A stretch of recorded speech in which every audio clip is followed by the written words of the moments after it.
Bem, muito boa tarde, senhoras e senhores deputados. Eu gostava de querer dar as boas-vindas de início ao Sr. Ministro da Educação, Sr. João Costa, e à Secretária de Estado da Inclusão, a senhora Ana Sofia Antunes, que estão aqui connosco. Dar-vos também conhecimento de que vamos fazer esta reunião conjunta entre a Comissão de Educação e Ciência e a Comissão de Trabalho, Segurança Social e Inclusão, que é presidente a minha colega e amiga Isabel Meireles. Nós combinámos alternar a quem daríamos a palavra, mas tanto um como o outro combinámos de início que vamos ser germânicos na obediência dos tempos. E, portanto, os tempos são aqueles que estão alocados e, quando chegarem a aproximar-se do fim, nós aqui ou fazemos sinais ou mandamos calar o senhor ou a senhora deputada. Esta audição conjunta é sobre a concretização do Decreto-Lei nº 54 de 2018, 6 de março, e tem dois requerimentos, um apresentado pela Iniciativa Liberal e outro apresentado pelo PSD. E vamos iniciar, eu vou só lembrar os tempos a todos. Isto tem intervenções iniciais dos que apresentaram os requerimentos, o PSD e o IL, cada um com 5 minutos. Depois, o Sr. Ministro da Educação e a Secretária de Estado da Inclusão têm no total 20 minutos que farão como entenderem, organizarão os 20 minutos da maneira como entenderem. Fala primeiro o Sr. Ministro João Costa e depois a Sra. Secretária de Estado. E depois cada um dos grupos parlamentares tem o PS 8 minutos, o PSD 5 minutos, o Chega 8 minutos, o grupo parlamentar do IL 5 minutos, o PCP 8 minutos e o Bloco de Esquerda 8 minutos. Seguintes, no fim, a intervenção novamente do Sr. Ministro e da Sra. Secretária de Estado, no total de 20 minutos. Eu passava de imediato a palavra... passava a palavra à Sra. Presidente da Comissão de Trabalho, Segurança Social e Inclusão. Deputada. Muito obrigada, Sr. Presidente, querido amigo. Dou então a palavra ao Grupo Parlamentar do Partido Social Democrata para a apresentação do requerimento, na pessoa da Sra. Deputada Emília Cerqueira. Sra. Deputada, tem a palavra. Obrigada, Sra. Presidente. Cumprimento a Sra. Presidente e o Sr. Presidente da Comissão de Educação, Sr. Ministro e Sra. Secretária de Estado da Inclusão. Relativamente a este requerimento feito pelo PSD, tem a ver com a questão do desfazamento entre aquela que é a narrativa do Governo sobre o sucesso na aplicação do Decreto-Lei 54 de 2018, que estabelece os princípios e as normas que garantem a inclusão na escola, e a realidade da sua aplicação é enorme. Esta propalada inclusão, que aliás constantemente está nas bocas do Governo, permita uma expressão, e muito em especial da Sra. Secretária de Estado da Inclusão, na verdade, não passa de mais uma daquelas políticas muito anunciadas, mas infelizmente muito pouco concretizadas e com muito pouco taxa de sucesso. E estes casos de exclusão, que são cada vez mais notórios, e vamos tendo cada vez mais noticiabilidade deles, felizmente não estão tanto no silêncio dos gabinetes como ficaram durante muito tempo com estas crianças esquecidas, muito em especial aquelas que precisam de um cuidado acrescido, que tem a ver com o espectro do autismo, e temos tido gritantes casos de agressões a estas crianças que têm vindo a ser denunciadas pelo Movimento para a Inclusão Efetiva. E a este propósito, Sr. Ministro e Sra. Secretária de Estado, permita-me fazer aqui uma citação de um pai que diz o seguinte, que é pai de um menino de 8 anos que frequenta uma escola em Lisboa, considera que não há inclusão. Meu filho só vai às aulas quando o terapeuta privado o leva uma vez por semana. Nos restantes dias passa 8 horas no centro educativo. Ou o caso de uma mãe que refere que o seu filho com espectro de autismo não consegue ficar sentado muito tempo na sala de aula e foi agredido pela professora que pediu para que se sentasse. foi agarrado pelo braço e puxado com violência para o canto da sala. Estes têm sido alguns dos exemplos daquela que é efetivamente a educação inclusiva e o cuidado acrescido que é preciso ter com estas crianças. Uma só denúncia devia ser suficiente para nos fazer parar, e elas são em Catadupa e são muitas.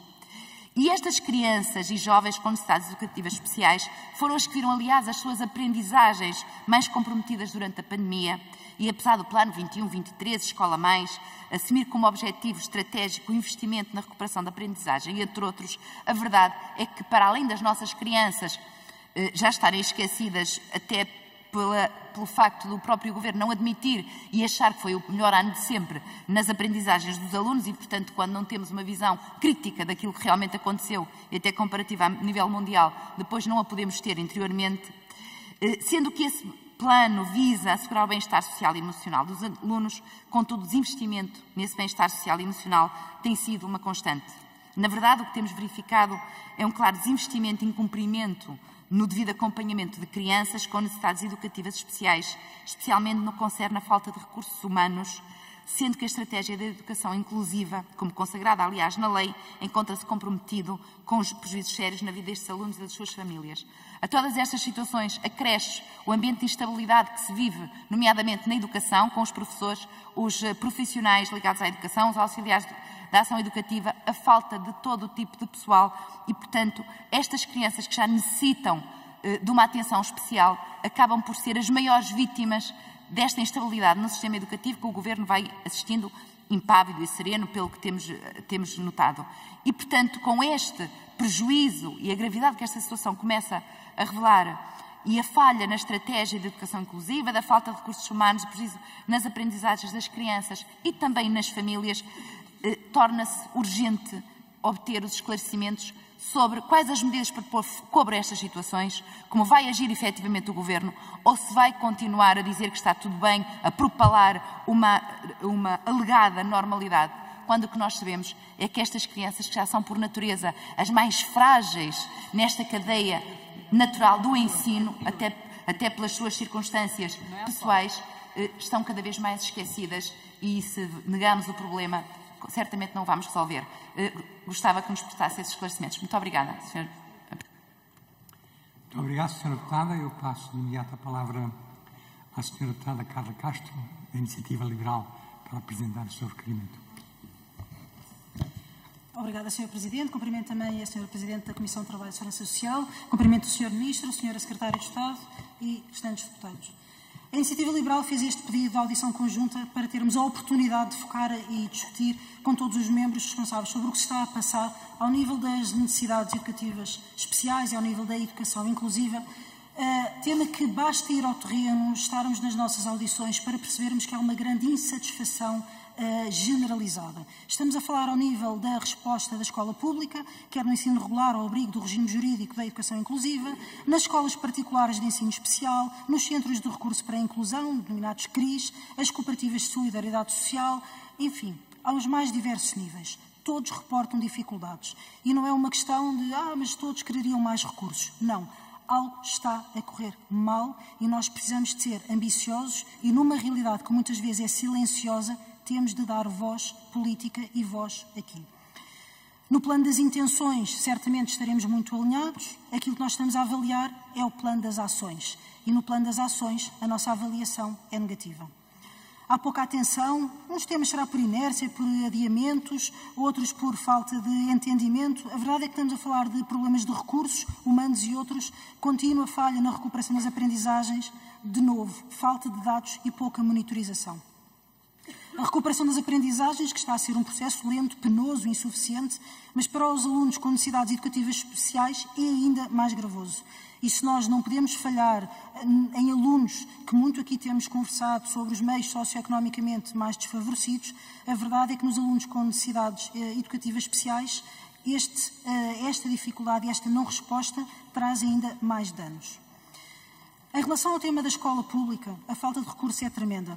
Faltam professores de alunos especiais, faltam auxiliares educativos com formação para lidar com crianças com as necessidades especiais ou com problemas de saúde, faltam terapeutas da fala, que são dos mais solicitados nos agrupamentos escolares, e demais técnicos especializados. Devido à falta de recursos humanos, o que nós temos é sistemáticas situações de crianças com falta de apoio individualizado. Aquilo que seria uma das mais-valias daquilo que está na lei é daquilo que mais falha e que nós temos de dar soluções. Muitas situações reportadas de faltas de resposta ou então que têm resposta apenas, por exemplo, com uma sessão de terapia por semana, quando precisariam de mais. É manifestamente insuficiente.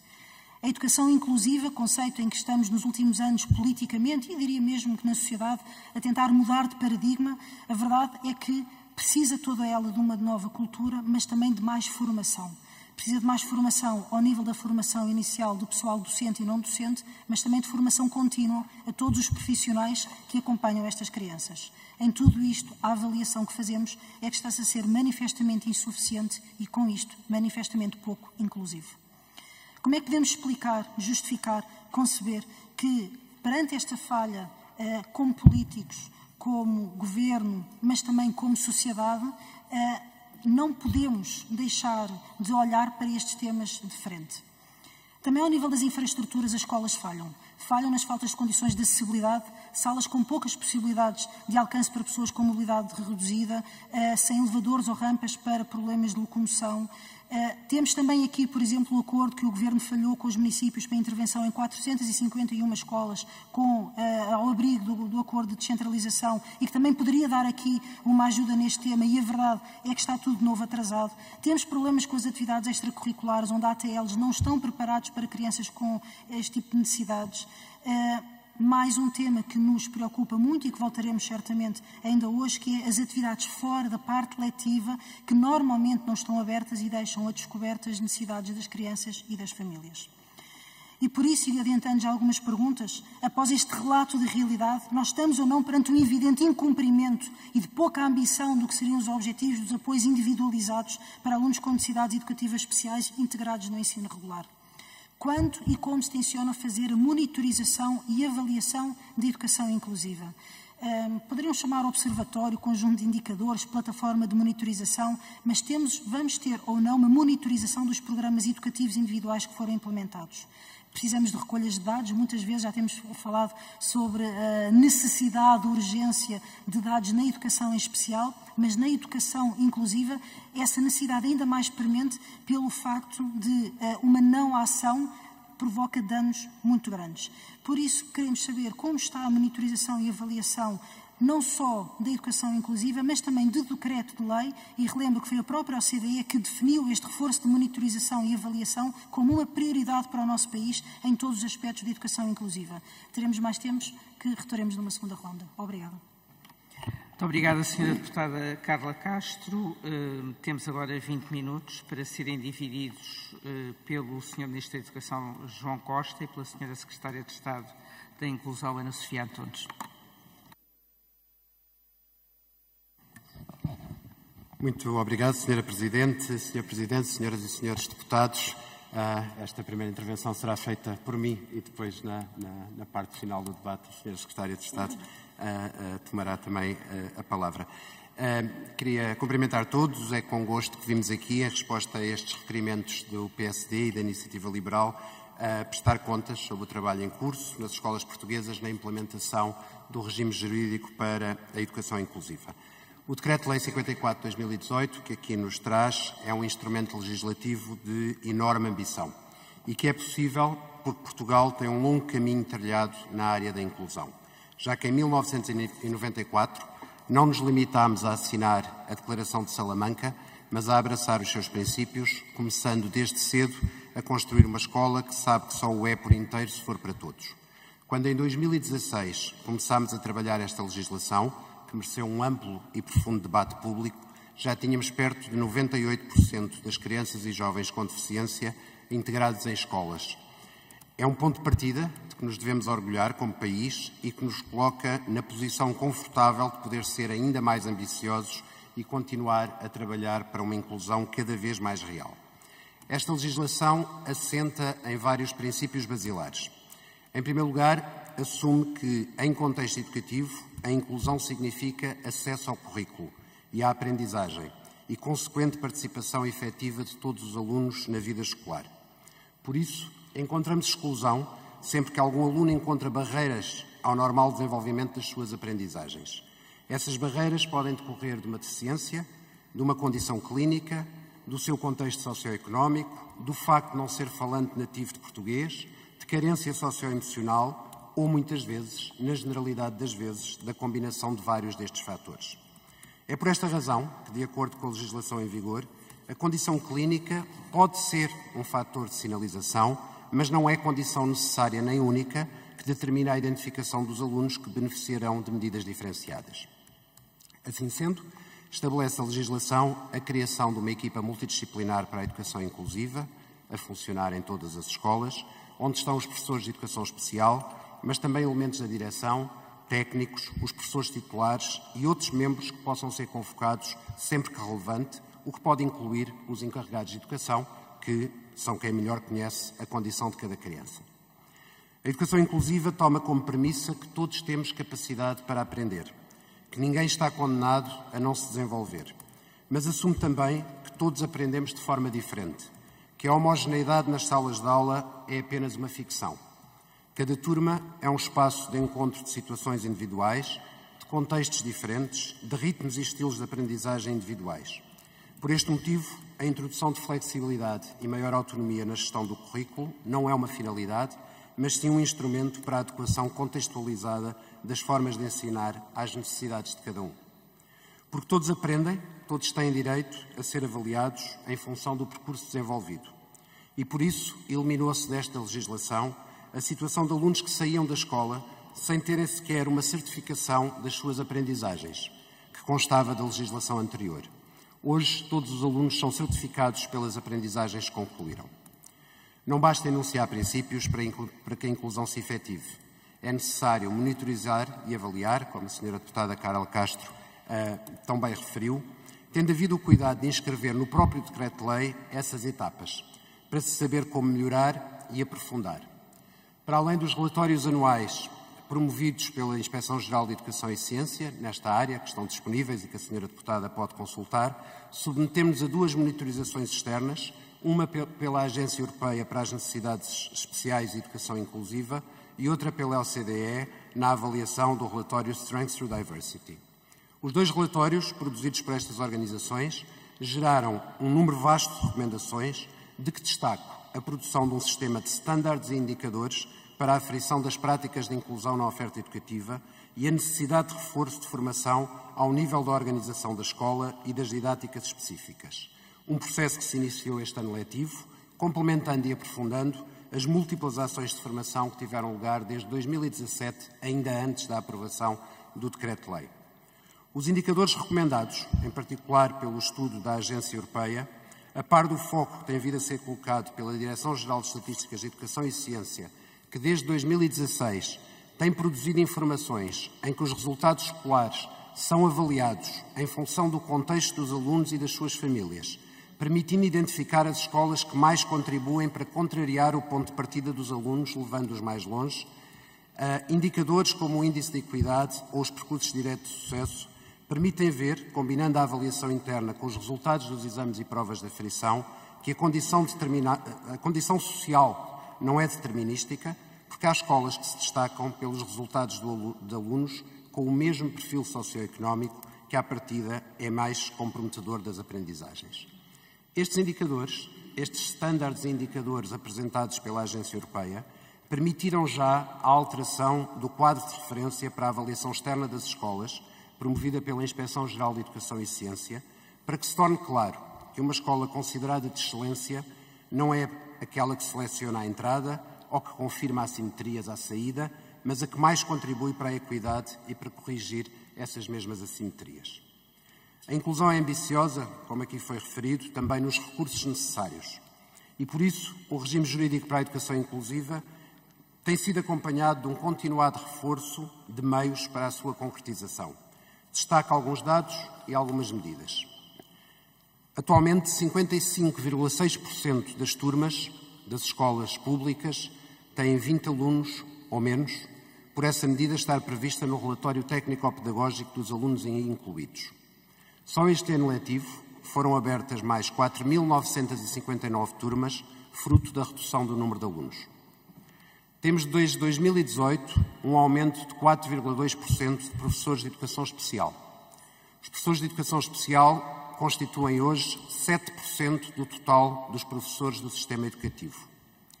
Foi, entretanto, criado o Grupo de Recrutamento de Língua Gestual Portuguesa, não apenas para o apoio aos alunos surdos, mas também como recurso para estimular a disciplina de língua gestual portuguesa como oferta facultativa nas escolas.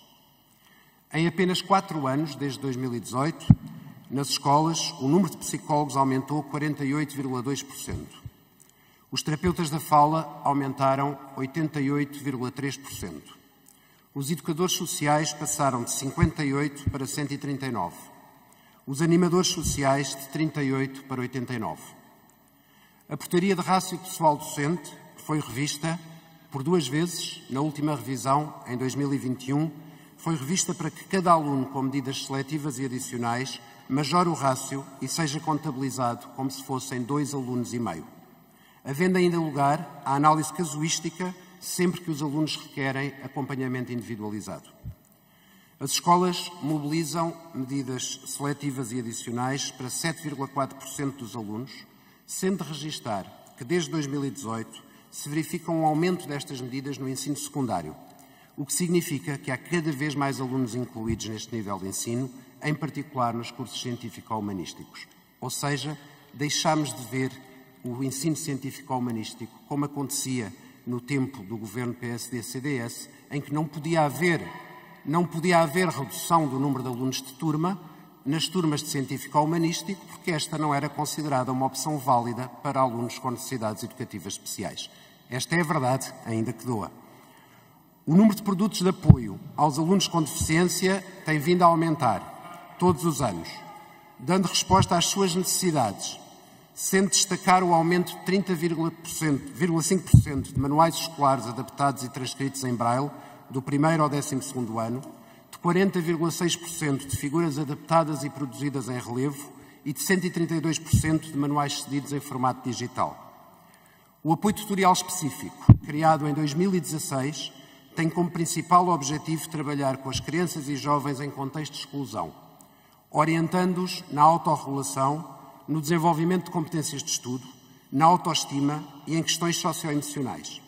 Estas tutorias integram, desde essa data, o horário letivo dos professores e têm contribuído fortemente para prevenir a exclusão, o insucesso e o abandono escolar.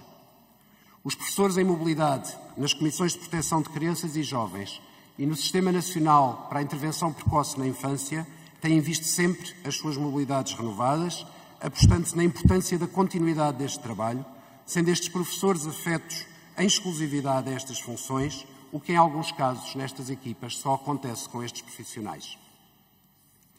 Foram revistos os instrumentos de adaptação de provas para os alunos com necessidades educativas específicas, para que as provas de aferição e exames nacionais possam refletir as condições em que os alunos são normalmente avaliados. Estando em desenvolvimento, alterações às condições de aplicação de provas, estendendo-se as medidas previstas para a dislexia aos casos de perturbações específicas da linguagem. Foi desenvolvida a Estratégia Nacional para a Integração das Comunidades Ciganas, apoiando-se as escolas no trabalho feito, alocando mediadores e divulgando as melhores práticas, sendo destacar aquelas escolas que registram bons resultados ao trazer para a formação as mães das crianças ciganas no âmbito do programa Qualifica.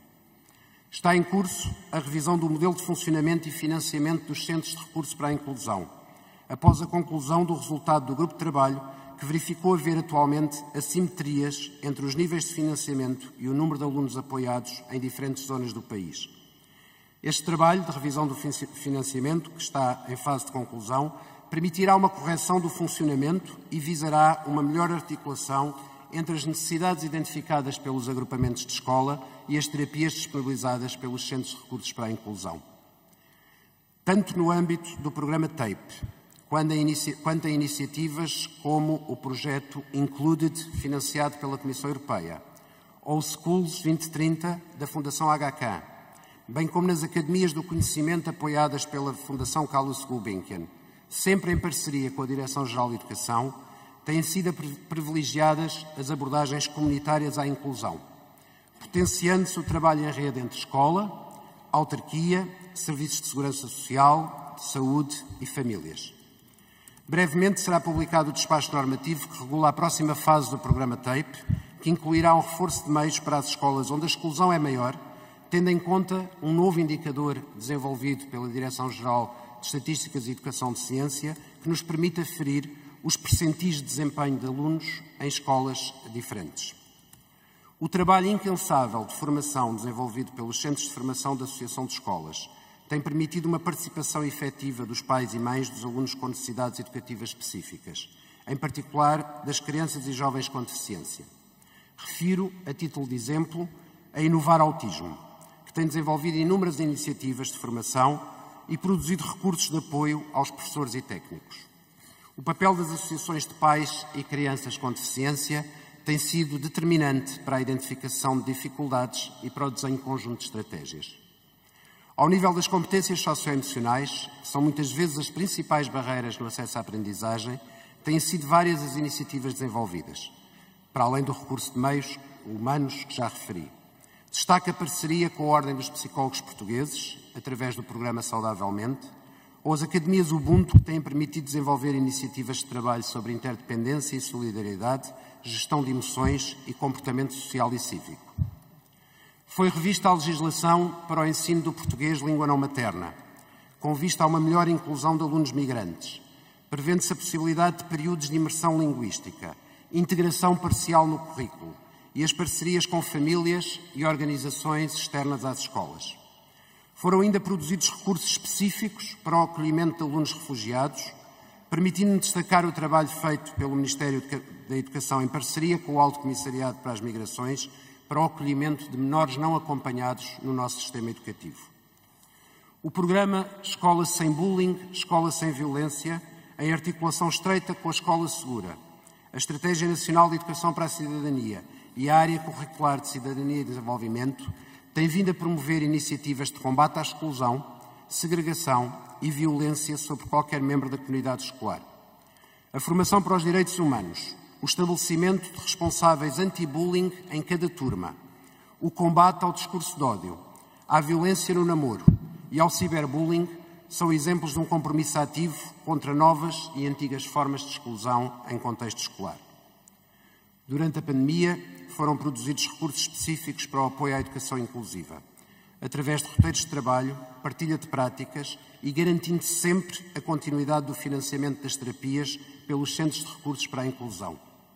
Assim que as escolas puderam receber alunos, privilegiou-se que as escolas estivessem abertas para os alunos beneficiários de terapias, bem como todos aqueles para os quais cada escola identificasse que o ensino à distância se revelava ineficaz, bem como os alunos sinalizados pelas Comissões de Proteção de Crianças e Jovens. Essa foi a nossa prioridade. O Plano 21-23 Escola Mais, já aqui referido, centra-se em medidas de apoio à recuperação das aprendizagens e, a par do trabalho desenvolvido pelo Programa Nacional para a Promoção do Sucesso Escolar, integra medidas para a detecção precoce de dificuldades de aprendizagem. Uma das medidas deste plano é a realização de rastreios visuais e auditivos aos alunos, medida adotada e implementada em mais de 400 agrupamentos de escolas do país, de acordo com o segundo relatório de monitorização do plano. Uma das características da legislação em vigor é a abordagem integrada à inclusão. De acordo com o regime jurídico para a educação inclusiva, a inclusão é uma responsabilidade de todos os membros da comunidade educativa e não apenas de um setor específico. Assim, todas as iniciativas da escola devem ser contributos ativos para a inclusão dos alunos. É por isto que também os programas transversais do Ministério da Educação têm, desde 2018, sido convocados para esta missão. Dou alguns exemplos. Destaco iniciativas como o Todos Juntos Podemos Ler, da Rede de Bibliotecas Escolares, que atribui recursos específicos às bibliotecas para a inclusão, o papel dos artistas residentes no Plano Nacional das Artes, que no âmbito dos projetos culturais de escola usam a arte como ferramenta crucial para a inclusão dos alunos com deficiência, ou para a motivação de alunos com perturbações a nível emocional, ou o reforço e aumento das modalidades de desporto adaptado e o trabalho sobre a ética desportiva e a erradicação de comportamentos violentos na prática desportiva, que têm vindo a ser desenvolvidos no novo plano estratégico do desporto escolar. Estes são apenas alguns exemplos de dados e medidas. Tudo isto acontece na escola pública portuguesa, reconhecida em vários fóruns e instituições internacionais como pioneira e vanguardista na área da inclusão e olhada com interesse por vários Estados que aqui têm enviado equipas técnicas. Ainda hoje temos cá equipas de Espanha e de Itália para conhecer o trabalho que está a ser feito nas nossas escolas e cá têm vindo para visitar as escolas, contactar com os nossos professores e técnicos. Se estes exemplos são positivos, sabemos que a inclusão é um processo sempre inacabado e que sempre que haja um aluno que seja a quem não conseguimos responder, encontramos a evidência para continuar e aprofundar o trabalho. O investimento em educação inclusiva tem sido reforçado em todos os orçamentos de Estado e assim continuará a ser. No Orçamento de Estado para 2023, aumentámos em 7,4% a dotação para a inclusão, sem destacar o acordo estabelecido com a Associação de Estabelecimentos de Ensino Particular e Cooperativo para o reforço do funcionamento dos colégios de educação especial, estando já para publicação a portaria que aumenta o financiamento destas instituições. Tem-se registado um aumento da prevalência do autismo, fruto também de mais e melhor diagnóstico, o que nos convoca para um reforço dos apoios a estas crianças. Aprofundar a interação entre escolas e famílias revela-se absolutamente crítico para a inclusão plena destes alunos e esta é uma área a que nos queremos dedicar cada vez mais. Como referi, estamos a concluir o trabalho para rever o modelo de financiamento dos centros de recurso para a inclusão. Em conjunto com a Associação Portuguesa do Síndrome de Asperger, foi produzido um roteiro para a elaboração dos planos individuais de transição para que o fim da escolaridade seja o início de uma nova etapa, área que também será alvo de aprofundamento. Neste domínio, sentimos sempre que está tudo por fazer, mesmo quando há muito feito. A Escola Pública Portuguesa acolhe todos, integra e inclui. Estamos longe, muito longe, daquela escola que muitos de nós frequentámos, em que a resposta era dizer que não havia ali lugar para todos. Estamos também longe do tempo em que o Ministro da Educação disse que os alunos com necessidades educativas especiais eram uma questão administrativa. É mais exigente incluir, é mais difícil, mas é mais transformador. Termino, pois, com um louvor a todos os profissionais que não viram as costas a estas exigências e a estas dificuldades e que fazem das nossas escolas, escolas por inteiro. Muito obrigado. Muito obrigado, Sr. Ministro. Eu passo de imediato a palavra ao Grupo Parlamentar do PS. Temos 2 deputados inscritos, o Sr. Deputado Agostinho Santa e a Sra. Deputada Marta Freitas, que vão dividir entre si os 8 minutos que foram distribuídos. Sr. Deputado Agostinho Santa tem a palavra. Muito obrigado, Sr. Presidente. Senhoras e senhores Presidentes, cumprimento muito especial ao Sr. Ministro e à Sra. Secretária de Estado, caros colegas deputados. A escola inclusiva foi assumida pelos últimos governos do Partido Socialista como prioridade da agenda governativa. A ideia de escola como intenção declarada de plena inclusão social, de tratamento equitativo de todos, garantindo o acesso de cada aluno ao currículo e às aprendizagens em níveis diferenciados, em resposta à diversidade das necessidades, merece o aplauso de quem acredita que a mudança é possível e que a escola faz efetivamente a diferença. O Sr. Ministro da Educação deixou-nos, a traços bem marcados, o histórico da realização do desígnio nacional de uma escola que inclui e não segrega, que não é neutra perante as diferenças. Não se refugiando em ideias feitas e generalidades, os dados e números que referenciou numa prestação de contas atenta à realidade dispensam-me de elencar os avanços conseguidos desde há 7 anos, na certeza de que apontam os marcos essenciais do trajeto feito em nome e em tributo da inclusão nas nossas escolas. Foi possível fazê-lo porque, ao contrário do que se quer fazer crer, desde sempre estiveram traçados mecanismos de monitorização e de avaliação das medidas implementadas, que permitem perceber o que está a ser feito, prevenindo o descontrolo e a ineficácia. E são, como vimos, mecanismos internos e externos de uma agência europeia e da OCDE, que abonam por si próprios a qualidade dos dados recolhidos e das recomendações. É por isso também que não podemos deixar de reconhecer, como o Sr. Ministro já fez, que a escola inclusiva, complexa e exigente nos seus anseios e obrigações, tem dificuldades, constrangimentos, fragilidades, dúvidas e hesitações. Ainda há resultados menores em alunos de grupos mais desfavorecidos, há dificuldades de gestão e de liderança em algumas escolas, o envolvimento insuficiente de algumas famílias e comunidades, problemas de financiamento e de apoios coerentes e eficazes, por exemplo, nos CRIs e nas escolas de educação especial, déficit de formação de alguns intervenientes no ato educativo, designadamente de assistentes operacionais. Problemas? Sim. Dificuldades? Reconheça-se. Necessidade de medidas remediadoras e de reflexão produtiva? Sem dúvida. Não se acene, no entanto, como aqui se quis fazer, com a ideia de descontrolo, de desacerto total da escola inclusiva. Não se cavalguem os constrangimentos para se ignorarem os avanços e conquistas. Quem foi capaz de gizar a matriz e implementar a escola inclusiva é capaz de fazer os ajustes recomendados e necessários sem recuos comprometedores. A obra realizada e a realizar demanda carinho e cuidado, tenacidade e pundonor. Sr. Ministro e Sra. Secretária de Estado, deixo-lhes como repto o seguinte. Depois do estabelecimento conceitual e legislativo da escola inclusiva, pensam que está tudo tendencialmente feito, louvando-se e comprazendo-se dos caminhos já percorridos, ajustados e justos, sem esforço de adequação e de confronto com o concreto, no que tem de busca transformadora e regeneradora? Ou, ao invés, aceitam e reconhecem que a realidade organizativa e funcional é evolutiva, das mais difíceis de enfrentar, com enormes exigências que lhe advêm da diversidade intrínseca de diagnóstico e de respostas de adequação?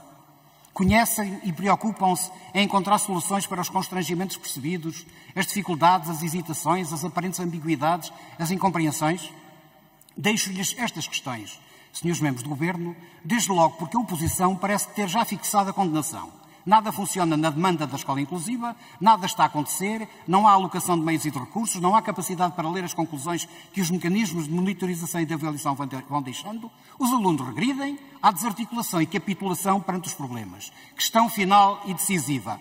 Os vossos ministérios estão tolhidos perante as dificuldades e exigências de ação, como quer fazer crer quem só vê falhas, desacerto e descontrolo? Ou mantêm-se firmes e atuantes na descoberta de caminhos que é preciso prosseguir, deles cuidando e tornando-os cada vez mais aptos a acolher o cumprimento de interesses e direitos de todos os alunos que, respeitados e incluídos, merecem uma escola de virtudes e de conquistas? Descansem-nos. Digam-nos que não estão parados no tempo, regalados com matrizes e ideias e que conhecem bem o que foi feito e que garante que muito mais e melhor ainda será feito. Muito obrigado. Obrigado, Sr. Deputado. Eu passo a palavra à Sra. Deputada Marta Freitas. Obrigada, Sr. Presidente. Sr. Ministro, Sra. Secretária de Estado, o percurso na área da inclusão que o Partido Socialista, e em especial falo da inclusão da pessoa com deficiência, tem sido desde 2016 realmente acompanhado com alterações legislativas, como hoje foram referidas, com evolução e desenvolvimento de medidas e instrumentos de política pública direcionadas para estas pessoas, contribuindo para o maior reforço da sua inclusão social nas várias atividades onde a pessoa está integrada, quer escolar, quer profissional, sendo fulcral o apoio complementar que é dado às terapias necessárias para o desenvolvimento das crianças e jovens que hoje olhamos nesta audição.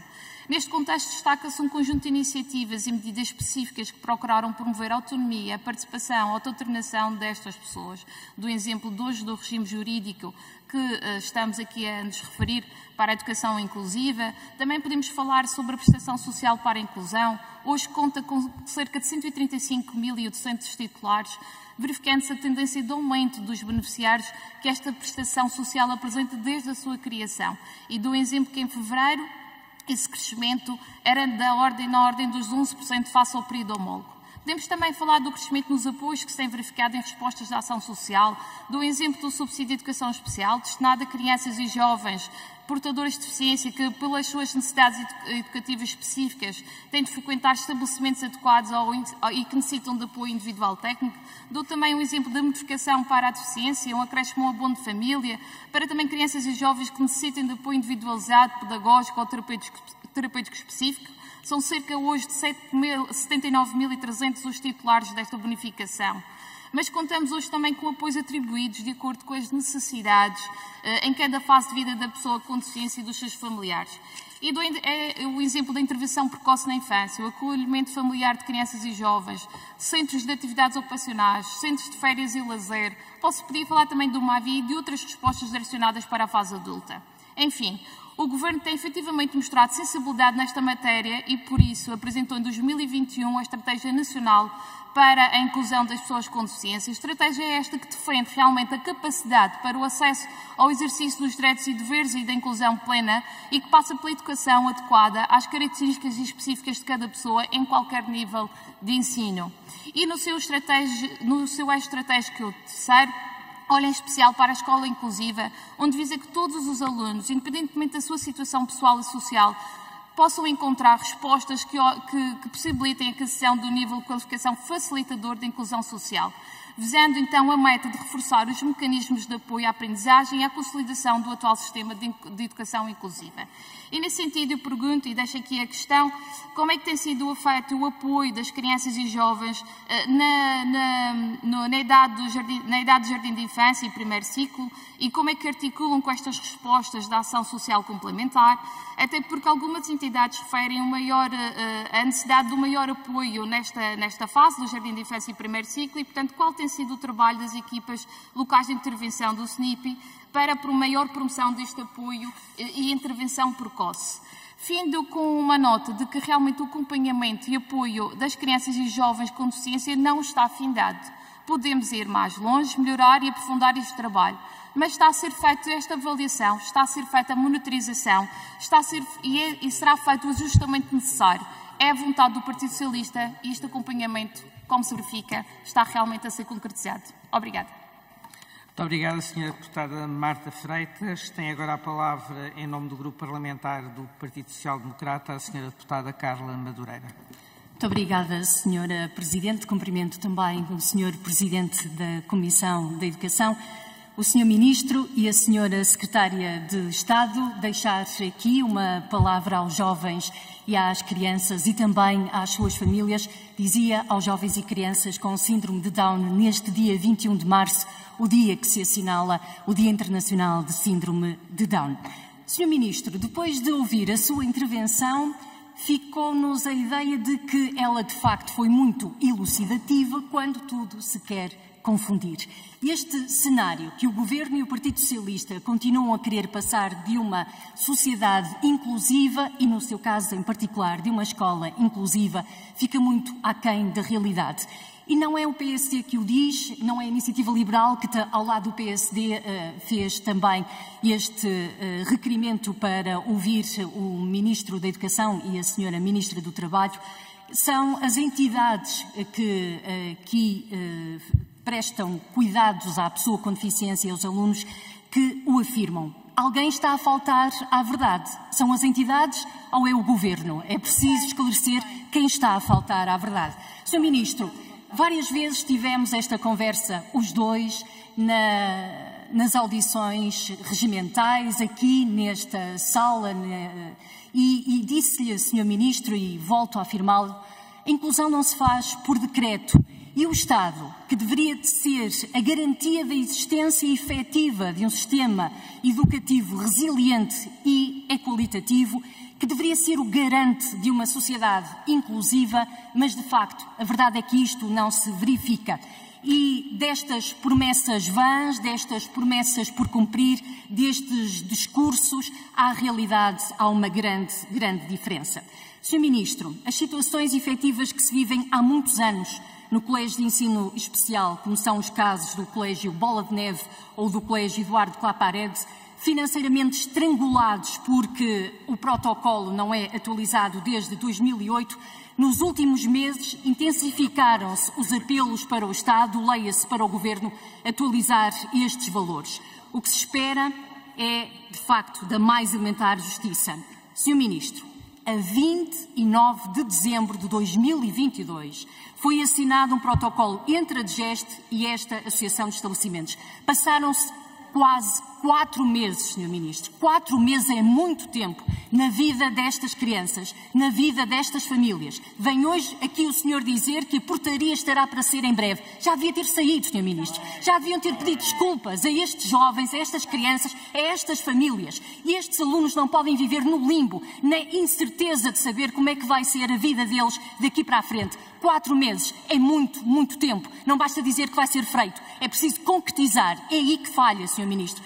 disse que foi criado o grupo de recrutamento da língua gestual portuguesa e o grupo de recrutamento de intervenção precoce, que esta Assembleia, o Partido Socialista votou contra, mas um projeto de resolução que recomenda ao Governo o grupo de recrutamento de intervenção precoce, que não sai da intenção e desta recomendação.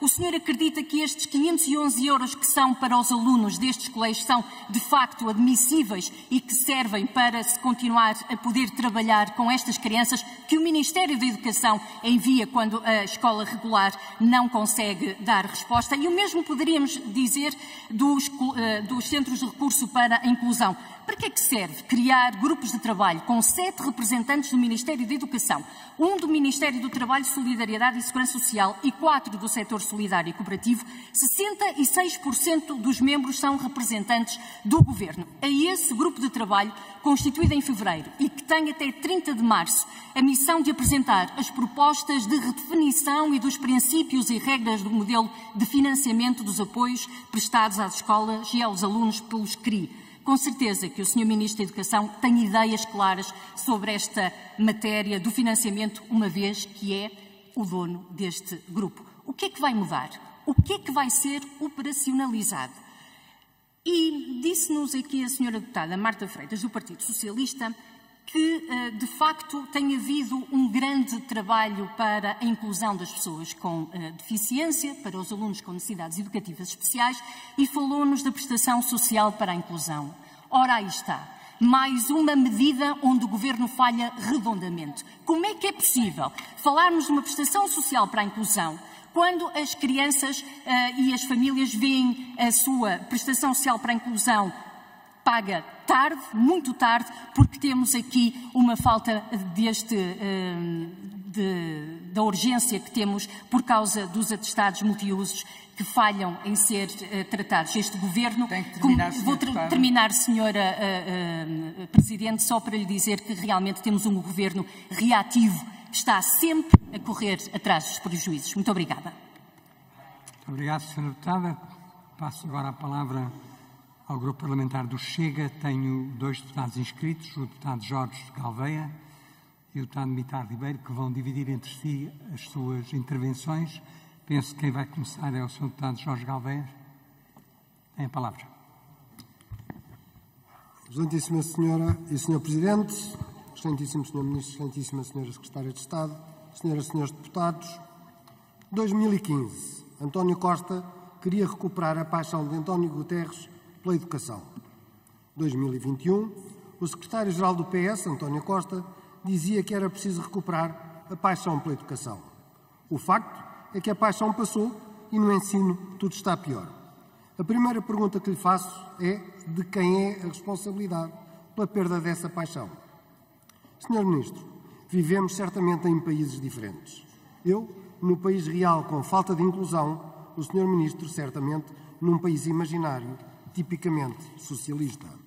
Senhor Ministro, os portugueses reconhecem no seu discurso político uma preocupação, pelo menos aparente, com as questões da integração e da inclusão, mas, por outro lado, não compreendem porque é que o esforço e os meios que o Senhor disponibiliza para a doutrinação das nossas crianças e a verba gasta para a implementação das casas de banho mistas nas escolas sejam mais importantes que o ensino especial e que o apoio e a integração das crianças no ensino especial das escolas.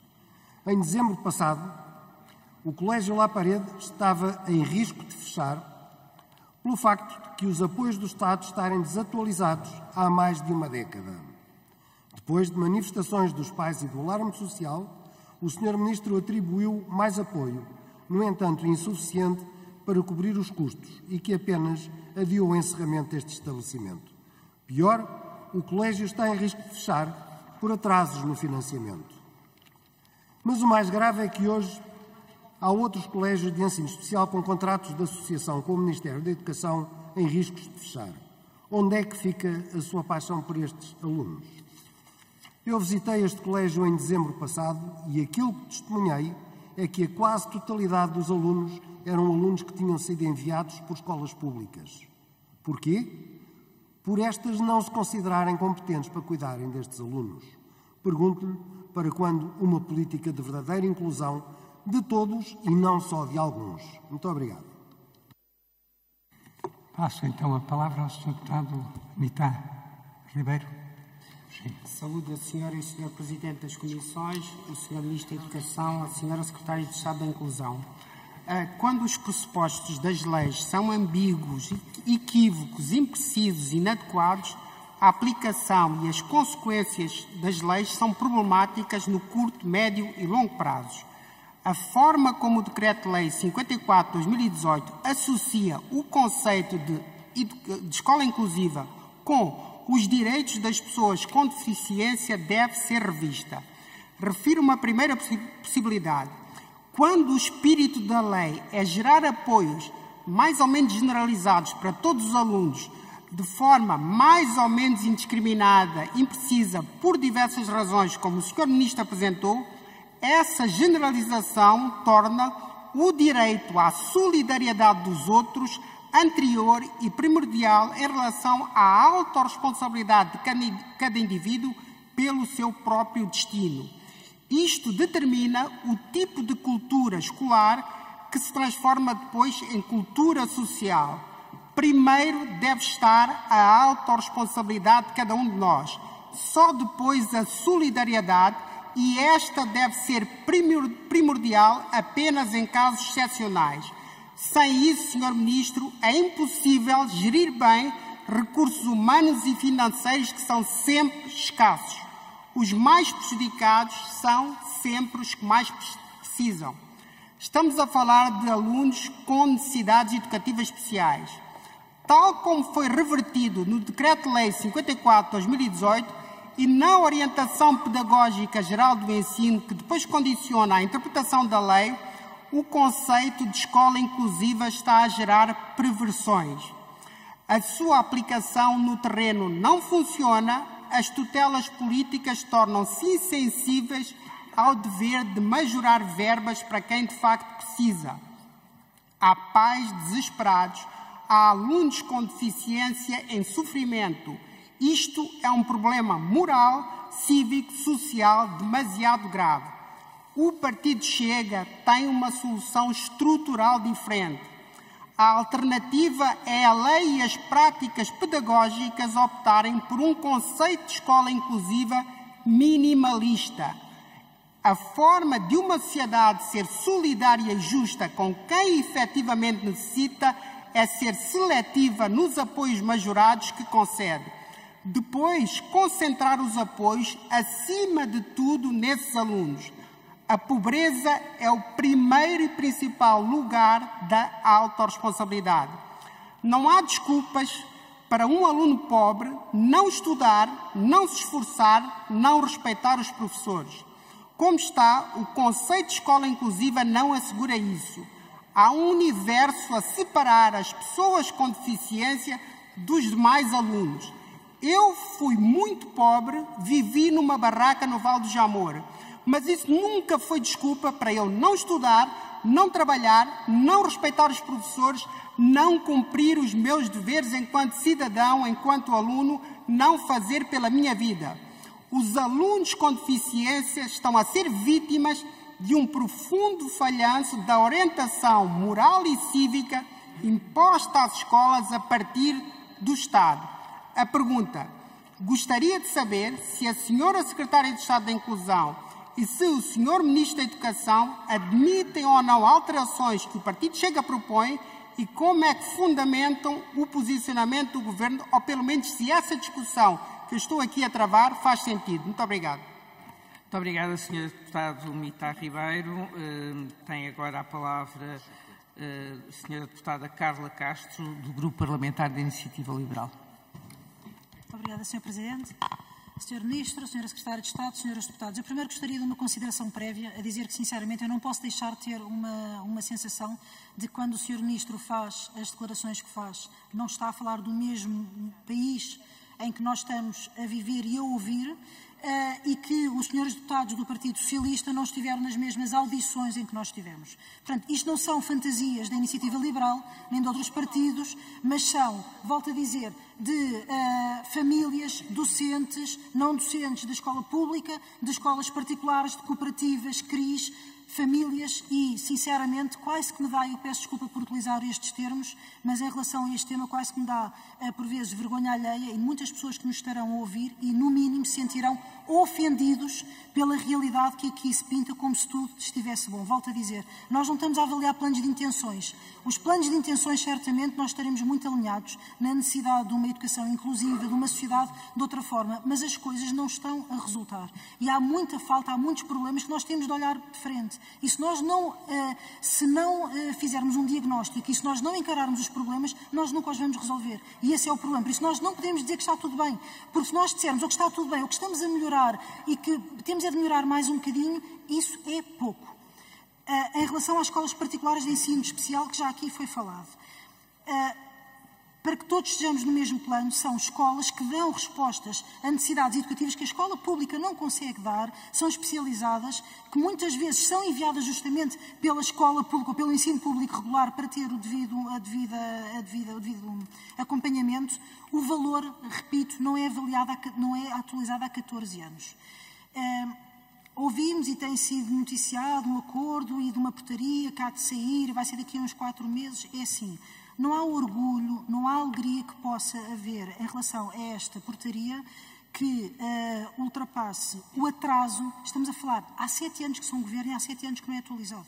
Estas famílias estão em situações desesperadas, há escolas na iminência de fechar. A partir do momento em que já tarde é feito um acordo em valores que nem sequer são aqueles que são os necessários, isto tinha que ser, como se costuma dizer em linguagem corrente, para ontem. E continuamos na mesma situação. Portanto, de uma vez por todas, quando é que vai ser regularizada a situação? Assim, direto. Não é nas intenções, é nas ações. Outro tema que nos preocupa e que tem sido, em muitas audições temos estado a ter este reflexo, e basta ir um pouco ao terreno e perceber-se que é uma preocupação grande em relação às famílias, que é, nas interrupções letivas, muitas crianças com necessidades especiais deixam de ter apoio, porque muitos dos apoios estão pensados para durante complemento supletivamente às atividades escolares. Portanto, significa que as famílias com crianças com necessidades educativas especiais estão desprotegidas durante as interrupções letivas. Não só é angustiante, obviamente, além de impeditivo, de questões de trabalho, em relação aos pais e tudo mais, mas é sobretudo prejudicial na continuação ou na ausência de estímulos ou terapias por um longo período de tempo. Eu gostaria de saber se, em relação a este tema, se estão a trabalhar nesta matéria, se há respostas pensadas para este tema. Obviamente, isto é mais um tema que depois não só é preciso respostas, mas também dotações orçamentais para que isto ocorra, mas, portanto, se há alguma situação pensada para este nível. Em relação a dados, e voltando aos dados, falou o Sr. Ministro, e muito bem, em relação aos estudos feitos e às recomendações e aos estándares, nomeadamente as indicações da OCDE, que, reitero, que definiu que o reforço de monitorização e avaliação como uma prioridade.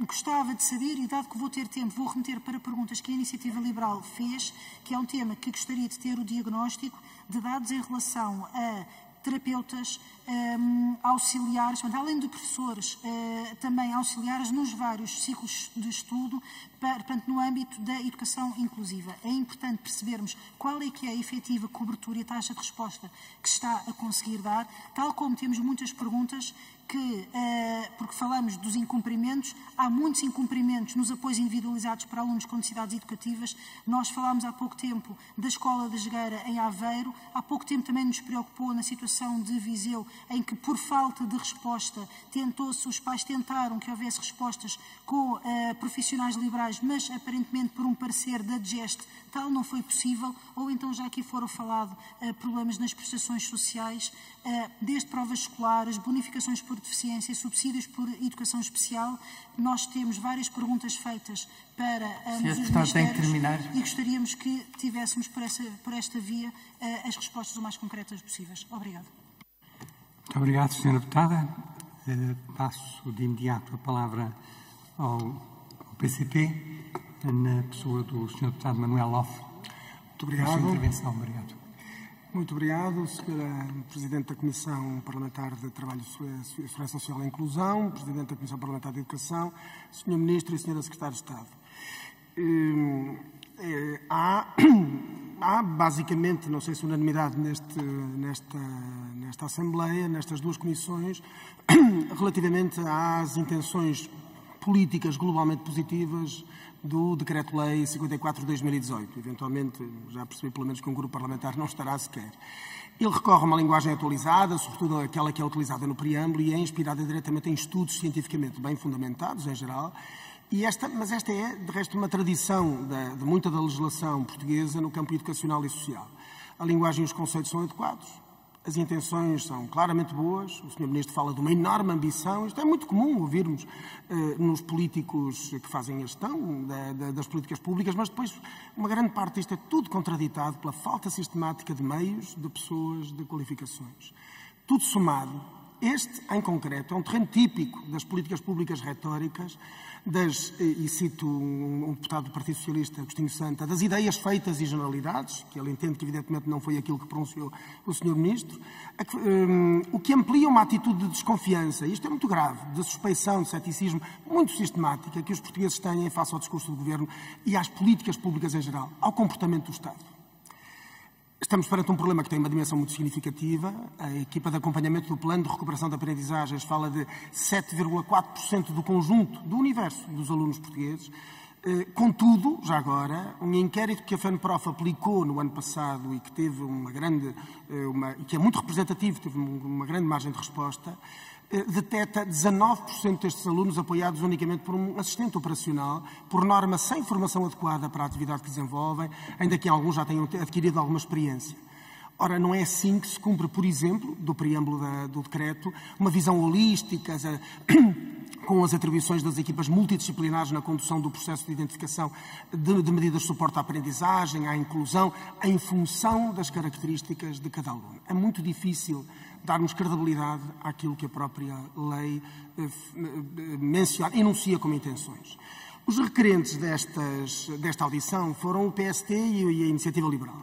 O primeiro destes partidos, devo recordar, é muito importante recordar, teve a principal responsabilidade na gestão do último governo PST e CDS, e agora, após 4 anos de governação que significaram, é preciso dizer, um ataque brutal à escola pública enquanto se patrocinava a escola privada, hoje, agora, têm uma tão grande preocupação que requerem, e a nossa opinião muito bem, a presença do Ministro e da Secretária de Estado.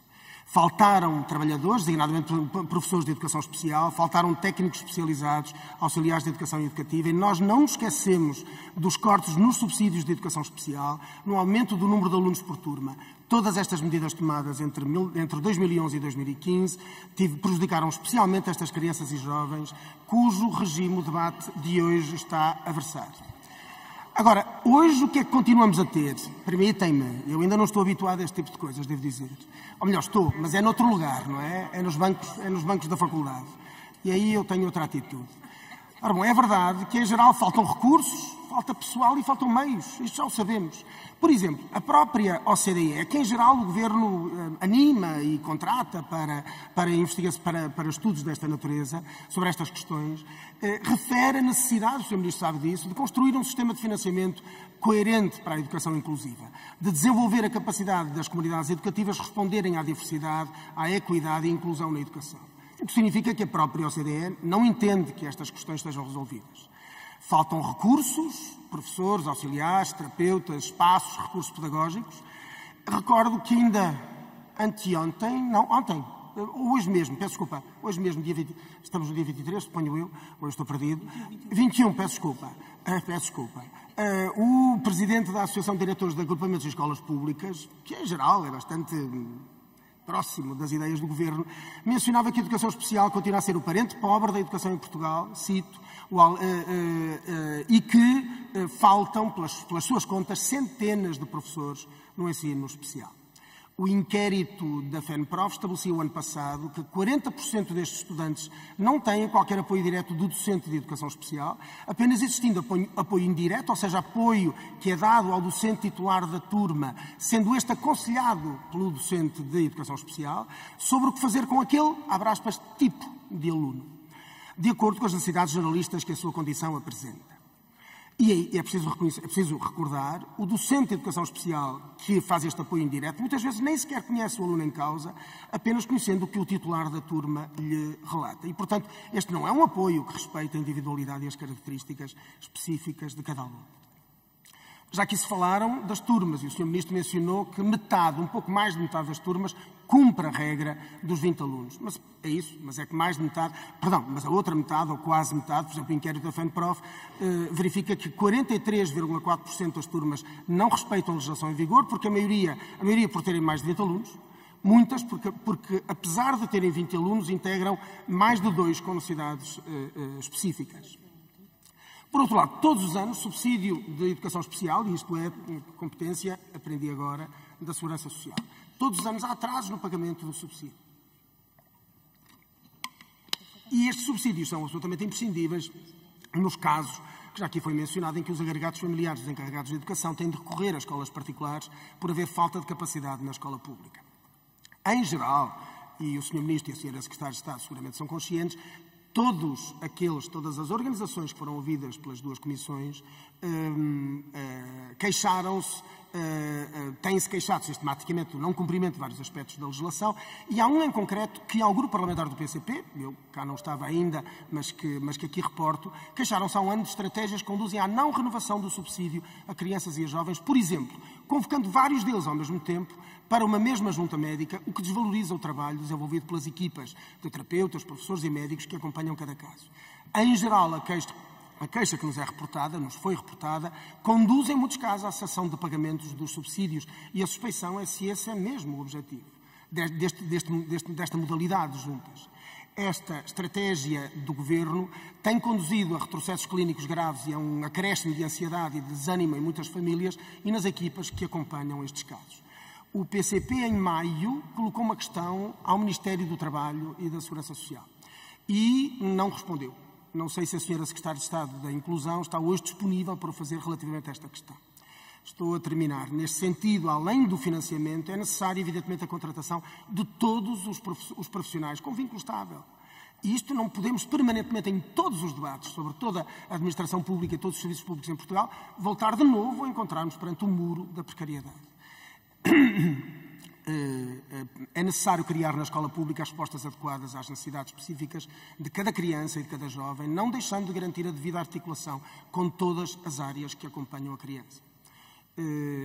Por outro lado, e isto é uma questão para o Ministro da Educação, perderam-se ao longo deste ano letivo perderam-se ao longo dos últimos anos letivos, evidentemente, sobretudo os da pandemia, mas agora também, muitas, e termino, aprendizagens a todos os alunos e em especial dos alunos com necessidades educativas específicas. Tem que terminar. Reconhece o Sr. Ministro que todo o plano de recuperação da aprendizagem está posto em causa com a falta de meios e recursos, mas muito especialmente com o ambiente de indignação que se vive nas escolas perante a inflexibilidade negocial do seu Ministério. Muito obrigado. Muito obrigada, Sr. Deputado Manuel Hoff. Tem agora, em nome do Grupo Parlamentar do Bloco de Esquerda, a palavra a Sra. Deputada Joana Mortágua. Desculpa que eu aqui uma aranha. Muito obrigada, pequenina. Se fosse grande eu já não estava aqui. Muito obrigada, Sr. Presidente. Sr. Ministro, eu acho que o essencial está dito. O Bloco de Esquerda acompanhou o esforço do Sr. Ministro enquanto Secretário de Estado para atualizar o conceito de inclusão e atualizar a legislação sobre inclusão nas escolas, mas também alertámos que esse novo conceito, ao ter uma maior flexibilidade na identificação dos obstáculos à inclusão, evitava criar, digamos assim, etiquetas e gavetas muito estanques, onde as crianças eram colocadas com perigos de estigmatização, mas, ao mesmo tempo, por ser mais maleável, necessitava de mais recursos para atender a tudo o que era agora considerado como obstáculo à inclusão e, portanto, a expectativa era de que mais jovens e crianças fossem acompanhadas ao abrigo de vários tipos de medidas, das universais até às medidas mais específicas. E é nos recursos que normalmente as boas leis acabam por embater. Comecemos pela intervenção precoce, já foi aqui perguntado. Os professores, a intervenção precoce é uma realidade muito particular, porque ela é feita sobretudo junto das famílias. Um professor com um horário de professor sem compreensão sobre a realidade do que é a intervenção precoce, a especialidade do seu trabalho, dificilmente poderá integrar uma equipa de intervenção precoce, que significa, basicamente, trabalhar muito para além do que é um horário normal ou o horário que normalmente está estabelecido como o horário de escola, porque tem que ir depois desse horário acompanhar as famílias com as equipas da saúde, as equipas da segurança social. Um grupo de recrutamento que reconhecesse esta especificidade era absolutamente essencial, não foi feito. Falemos sobre a questão dos assistentes operacionais, na opinião do Bloco de Esquerda, uma das mais absolutamente essenciais nesta questão. Quem acompanha a maior parte dos alunos, sobretudo aqueles que mais precisam do ponto de vista de deficiência, do ponto de vista clínico, não do ponto de vista pedagógico, quem os acompanha são os assistentes operacionais diariamente na escola. Nas unidades, aqueles que precisam de mais acompanhamento. Este acompanhamento é feito por profissionais sem especialização ou sem reconhecimento dessa especialização, por funcionários indiferenciados, sem formação muitas vezes específica para lidar com os problemas que estão a lidar. Podem dizer, mas quando era o PSD eram desempregados ao abrigo de contrato de desemprego e inserção. É verdade, mas felizmente nós não estamos no muito mau. Já passámos para o razoável, que é ter funcionários das escolas a acompanhar estes alunos e não desempregados com contratos de emprego e inserção. A questão é que têm que ser funcionários especializados a acompanhar estes alunos e o Governo, em vez de caminhar no sentido da sua especialização, caminhou no sentido contrário, que foi da sua transferência para as autarquias.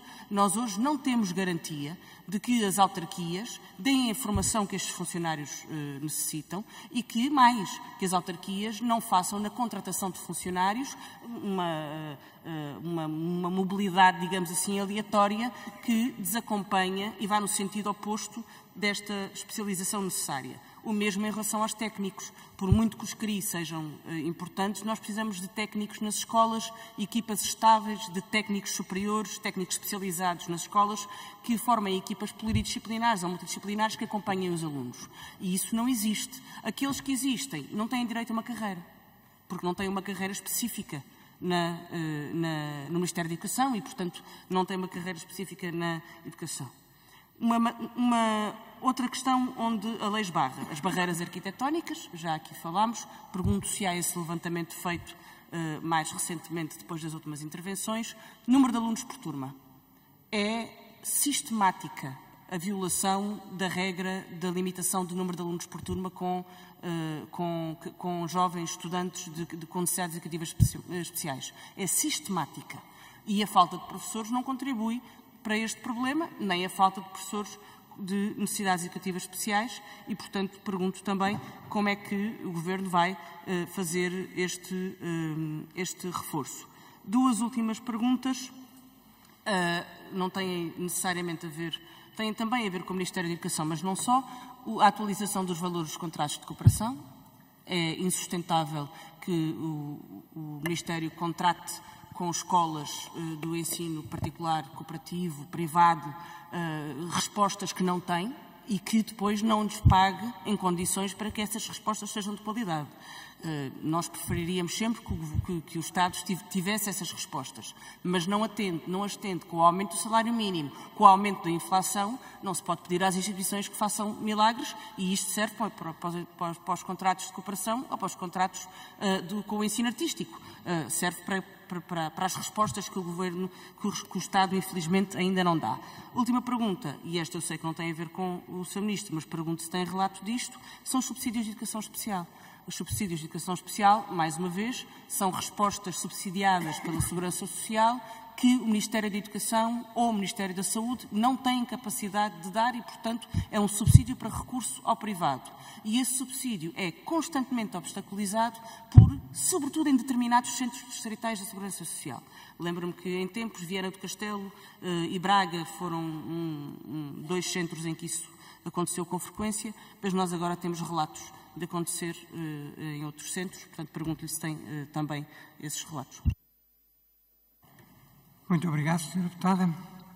Chegamos assim ao fim das intervenções dos grupos parlamentares e eu passaria de novo a palavra ao Sr. Ministro da Educação e à Sra. Secretária de Estado da Inclusão, que têm 20 minutos, mais uns pauzinhos que não usaram no tempo anterior, para as respostas. Irão coordenar esse tempo da forma que entenderem, passando desde já, se calhar, a palavra à Sra. Secretária de Estado da Inclusão, Ana Sofia Antunes.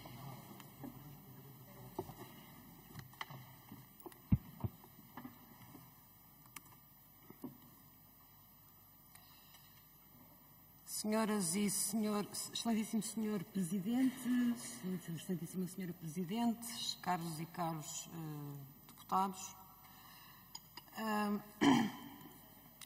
foi aqui dito, espero que isto esteja a captar, está um bocadinho longe, foi aqui dito,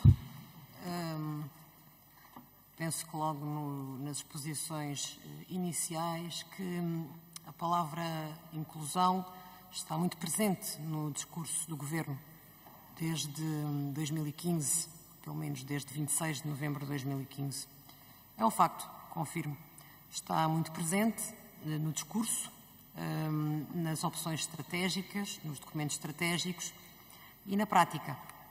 De facto, na prática e nas medidas de políticas adotadas a cada momento, os 21º, 22º e 23º governos constitucionais têm feito da inclusão uma prática constante e uma prioridade política e governativa. Eu permito-me, e não tenho certamente que estar aqui a fazer louvores em causa própria, mas permito-me recordar que foi com estes governos que se criou uma prestação social para a inclusão, que abrange atualmente 135.800 destinatários, cerca de 30 mil dos quais em situação de pobreza e que, portanto, auferem do complemento desta prestação e que, portanto, são desta forma retirados desta situação, auferindo de um valor que no seu cúmulo pode atingir os 770 euros mensais e que, em média, é de cerca de 570 euros mensais. Recordo que estes 135.800 destinatários, em março de 2023, cresceram um total de 12.400 destinatários, comparados em termos homólogos com março de 2022.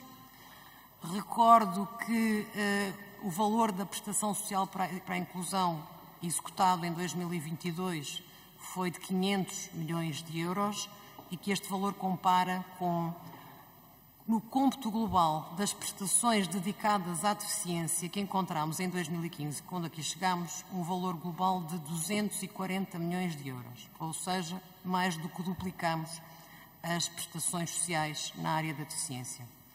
Os atuais 135 mil destinatários de prestação social para a inclusão comparam com os cerca de 61 mil destinatários que usufruíam de prestações na área da deficiência na sua totalidade, somando também as diferentes prestações existentes à época, o que significa que temos aqui um aumento de cerca de 120% no número de pessoas com deficiência apoiadas por este Governo.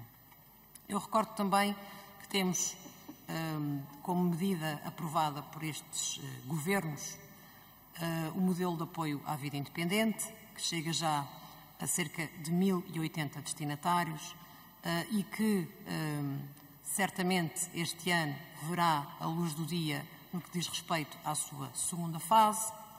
Recordo que aprovamos cotas no sentido de prever contratação de pessoas com deficiência no setor privado. Recordo que em 2022 executámos um valor global de produtos de apoio que ascendeu a 40 milhões de euros e que, quando aqui cheguei em 2015, o orçamento que encontrei foi de 13 milhões. Recordo que aprovámos medidas específicas de incremento das prestações específicas da área da deficiência, nomeadamente o subsídio de assistência à terceira pessoa ou do valor da bonificação por deficiência. Recordo que a prestação social para a inclusão chega já atualmente a cerca de 9.000 crianças e jovens e, portanto, estes são os elementos que vos posso dar e que penso que muitos de vós conhecem, de que a inclusão, no que diz respeito à atuação do Governo, não é só uma palavra, como aqui se tentou fazer crer, é uma prática, é uma realidade e é algo que acontece todos os dias. Que sabem também, como julgo saber, que no que diz respeito à execução dos programas mais recentes de apoio à construção de equipamentos sociais, seja através do programa PARES 3, seja através do programa do Plano de Recuperação e Resiliência, conseguimos aprovar e assinar contratos de financiamento que visam incrementar as respostas sociais na área da deficiência, num total de vagas que vai para além das 4.000 vagas a criar. Foi aqui dito também que a realidade dos factos e das situações em concreto saem para a rua e não ficam hoje no silêncio dos gabinetes. Certamente que não. Os tempos que vivemos não permitiriam que tal aconteça, porque se alguém escrever para um gabinete, reportar uma situação e não for acompanhado, atendido, terá facilmente forma de divulgar as preocupações que o afligem, que o afetam e, portanto, se houve realidades obscurantizadas no silêncio dos gabinetes, certamente tal não sucedeu após novembro de 2015. Efetivamente, prorrogamos e trabalhamos para que consigamos dar mais e melhores respostas à população com deficiência como um todo. Eu não me vou focar nos pontos específicos da educação, porque o Sr. Ministro já os focou, tocá-los-ei quando assim for necessário novamente, mas acho que devo falar dos temas que mais em concreto dizem respeito ao Ministério do Trabalho, Solidariedade e Segurança Social enquanto suas responsabilidades diretas. E, portanto, permitam-me que comece por citar o seguinte. Eu penso que já frisei estes números aqui diferentes vezes, mas não posso passar ao lado dos mesmos. Quando tentamos comparar a realidade homóloga de março de 2023, e falo de dados de 15 de março de 2023, com a realidade de março de 2022, nós temos, no que diz respeito ao tão falado, tão citado hoje aqui, subsídio de educação especial, a seguinte realidade. Nós deferimos, no ano de 2022, 8.522 pedidos de subsídio de educação especial. Este ano, a 15 de março, tínhamos deferido 11.430 pedidos de educação especial. Subsídios pagos, não deferidos, já pagos. Em 2022, nós tínhamos 2.498 subsídios pagos. Em 2023, a meio do mês, nós tínhamos 3.829 subsídios pagos. Isto significa mais 53% do que tínhamos conseguido pagar no ano passado. Em termos de valores absolutos, nós em 2022 tínhamos um total de 2.317.000 euros executados. Em 2023 temos um total de 3.675.000 euros executados, ou seja, mais 59% de valor executado em subsídio de educação especial. E permitam que cite alguns dados que comparam os anos letivos de 15-16 com os anos letivos de 21-22, porque eu não posso fazer comparações ainda com 22-23. O ano letivo ainda não acabou. Falo-os-ei em junho, quando certamente voltarei à Assembleia e estes dados já estiverem consolidados e disponíveis. Nós, em 2015-16, tínhamos um total de 16.446 requerimentos de subsídio de educação especial. Nós, em 21-22, tivemos 33.068 requerimentos de subsídio de educação especial. Estamos a falar de um aumento de mais de 100%. Nós tivemos deferidos no citado ano letivo um total de 13.540 subsídios de educação especial. Nós, o ano passado, deferimos 24.256 subsídios. Portanto, isto é mais 77% de processos deferidos. Nós executámos, em termos de valor absoluto, em 15/16, um total de 23,7 milhões. E executámos em 21/22 41 milhões de subsídio de educação especial, o que significa mais 79%. Estes são dados que eu penso que têm necessariamente a obrigatoriedade de frisar, não obstante já os ter, uma parte deles, transmitido aqui várias vezes, e que estão disponíveis na página da Segurança Social, que são públicos, porque não é pelo facto de nós incessantemente repetirmos uma mentira que ela se torna verdade. E, portanto, esse discurso do corte dos subsídios de educação especial é falso. E está demonstrado por números que é falso. Não é pelo facto de repetirmos à exaustão uma frase feita e ouvida e que dá jeito que circule e que se repita que ela se torna verdade. Não é verdade.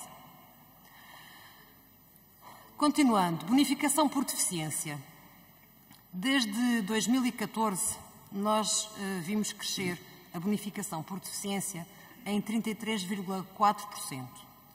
Quando, em termos homólogos, quando olhamos para a população entre os 0 e os 24 anos, que é a população que pode ser titular desta prestação, esta mesma população reduziu 4%, infelizmente. É desta realidade que estamos a falar. O investimento nesta prestação cresceu 44% de 2014 a 2022, o que significa que neste momento está acima dos 100 milhões de euros anuais.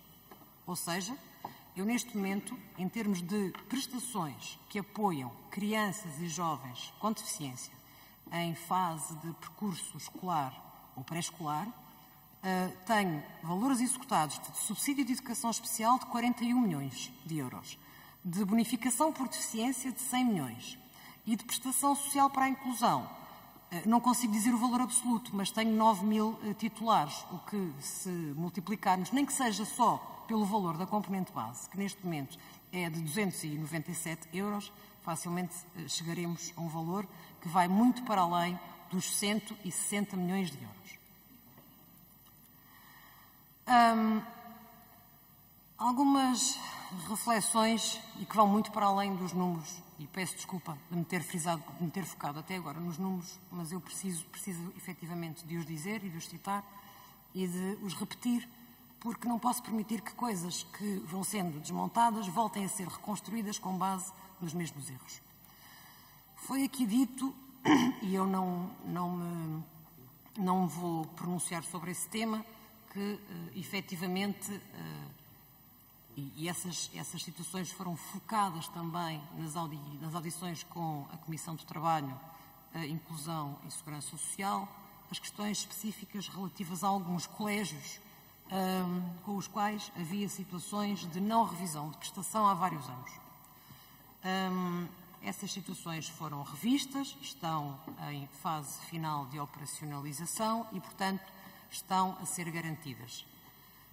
De todo modo, e reconhecendo eu o papel que estas estruturas específicas desempenham pontualmente no nosso sistema educativo, eu devo dizer que, felizmente, estas estruturas são, nesta fase, minoritárias. E estamos a falar de colégios de educação especial, não estamos a falar de educação inclusiva, que foi o tema que hoje aqui nos trouxe. Não baralhemos conceitos.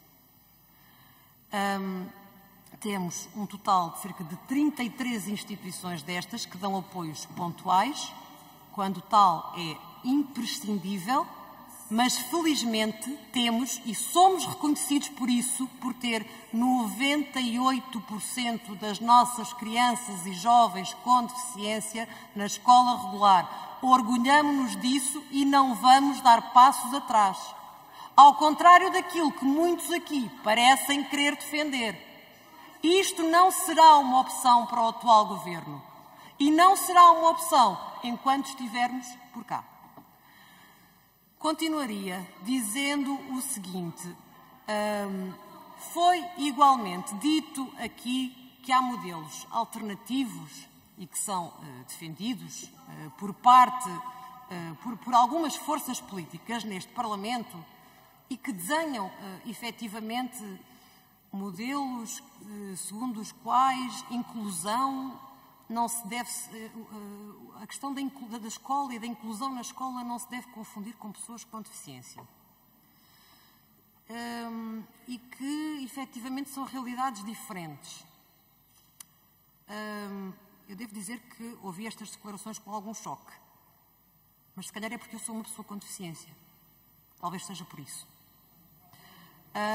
Não, eu não faço debates morais. Eu faço debates reais, práticos, com impacto na vida das pessoas.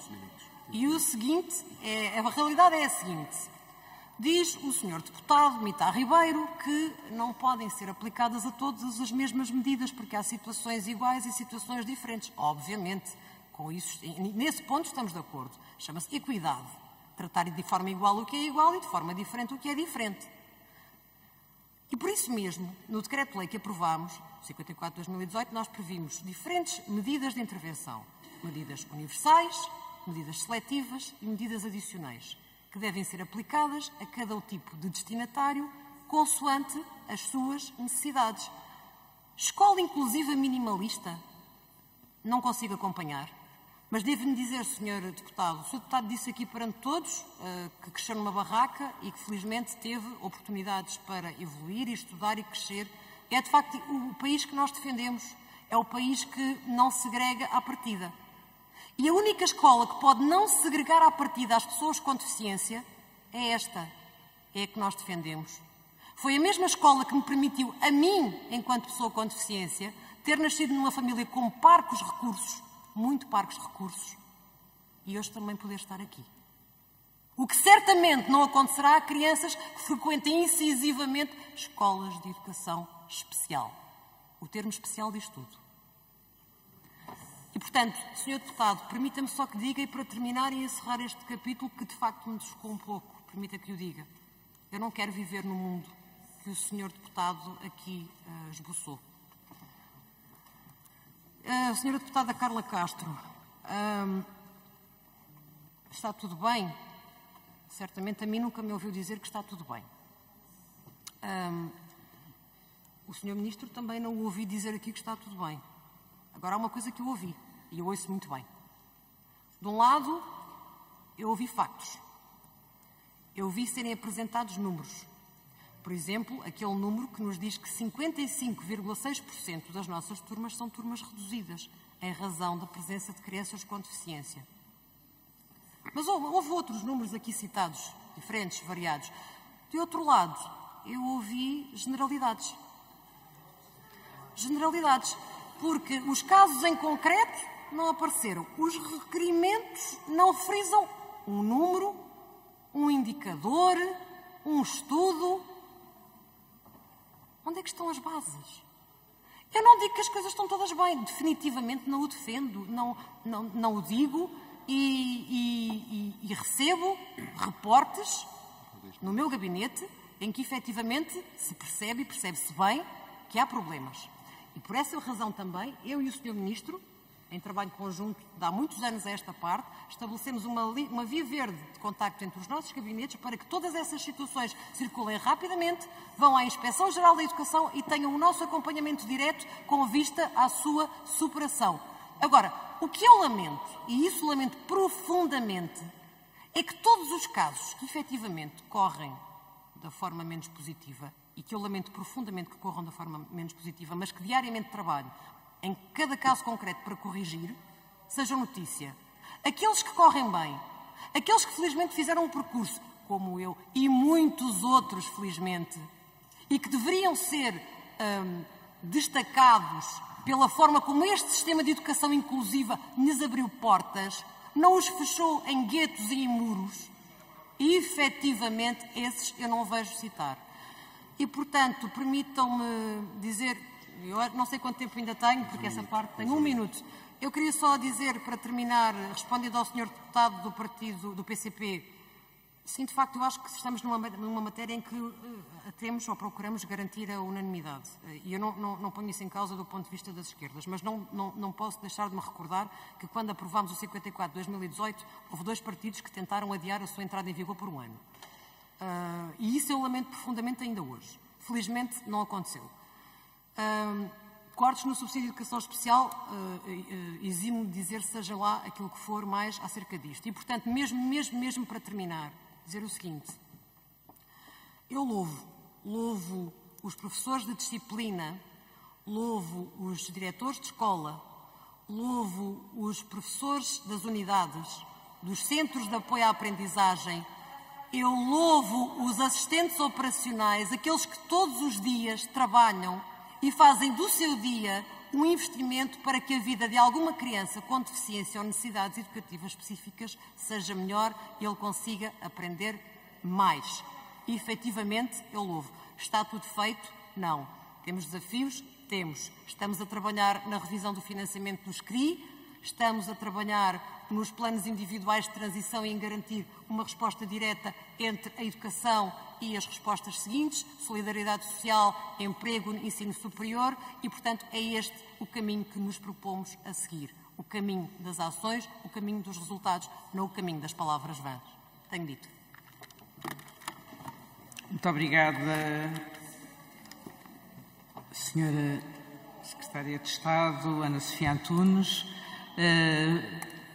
Permite-me encerrar esta sessão agradecendo todas as questões e reflexões que as senhoras e os senhores deputados trouxeram a esta Câmara e agradecer também as respostas e os esclarecimentos que o Sr. Ministro João Costa e a Senhora Secretária de Estado Ana Sofia Antunes trouxeram aqui.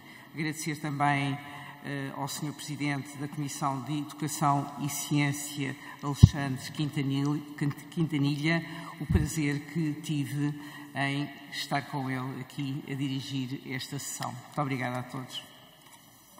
Obrigada, Sr. Presidente.